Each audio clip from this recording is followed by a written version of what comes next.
En question principale, Monsieur le député de Marie-Victorin.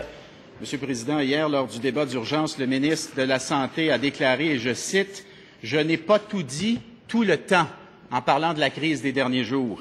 En lisant nos journaux ce matin, Monsieur le Président, on a compris ce que le ministre ne nous avait pas dit. Je cite, « La problématique en pathologie était bien documentée au ministère.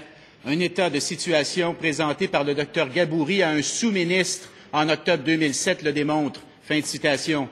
Pire encore, on apprend que dans un courriel daté du 3 octobre 2008, l'équipe du Dr Gaboury informe l'Institut national de santé publique que l'étude sur les cancers du sein va débuter prochainement. Monsieur le Président, le ministre était au courant. Comme premier responsable de la santé publique au Québec, il aurait dû être le premier à rendre public cette étude-là. Il aurait dû être le premier à informer les femmes des mesures à prendre pour qu'elles soient bien soignées. Il aurait dû être le premier à nous dire quelles mesures seront prises pour éviter que ça ne se reproduise. Pourquoi le ministre a-t-il retenu ces informations? Pourquoi a-t-il manqué à son devoir de ministre de la Santé?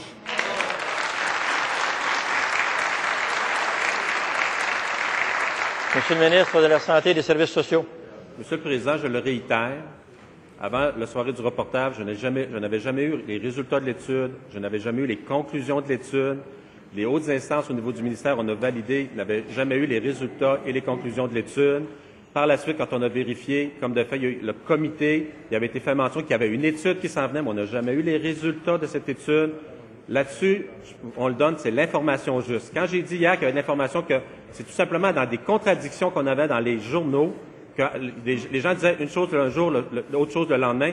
J'ai dit qu'il aurait fallu se prononcer peut-être à ce moment-là, mais on ne voulait pas rentrer dans la controverse parce que notre préoccupation, la première préoccupation, et on le rappelle, c'est de voir qu'est-ce qui peut être fait pour les femmes qui sont inquiètes, qui ont besoin de l'information et qui ont besoin de l'information juste et fiable.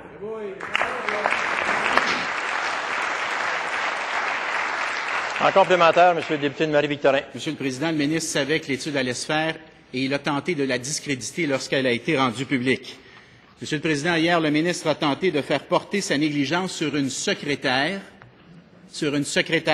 alors qu'il s'agit d'une conseillère cadre à l'Institut national de santé publique du Québec. Monsieur le Président, pourquoi le ministre veut-il faire porter par quelqu'un d'autre la responsabilité de sa négligence grave dans ce dossier-là?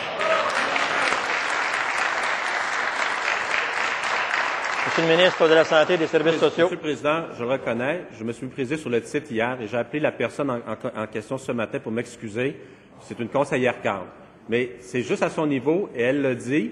Le courriel avait été reçu, elle n'avait pas pu le voir tout de suite et elle a essayé de rejoindre le Dr Gaboury, elle n'a pas été capable. Et nous n'avons jamais été informés et je n'étais pas au courant qu'il y avait une étude. Parce que les comités, je ne vais pas voir chacun des comités qui se passent au niveau de l'Institut national de santé publique. Le système de la santé, je le rappelle, c'est 280 000 personnes avec des milliers, des centaines de comités. Peut-être pas des milliers, mais des centaines.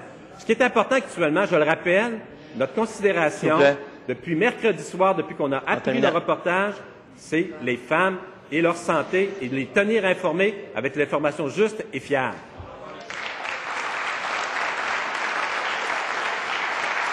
En deuxième complémentaire, Monsieur le député de Marie-Victorin. Monsieur le Président, le ministre a feint de ne pas connaître l'existence de l'étude Gaboury. Il a feint de ne pas connaître le risque que couraient les femmes atteintes du cancer du sein, malgré les avertissements de 2005, de 2007, de 2008, de 2009. Il a feint de ne pas connaître les risques que couraient les femmes victimes du cancer du sein.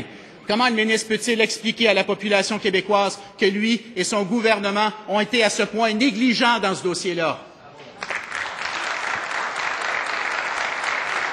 Monsieur le ministre de la Santé et des Services sociaux. En 2008, suite à l'étude de la LITMIS, il y a des comités qui ont été formés pour justement mettre en place un programme national d'assurance qualité. Ce qui n'empêche pas qu'auparavant, il y avait eu des interventions de fait, entre autres pour les contrôles internes. Tous les établissements avaient des contrôles internes. Il y a plusieurs établissements qui avaient des contrôles externes.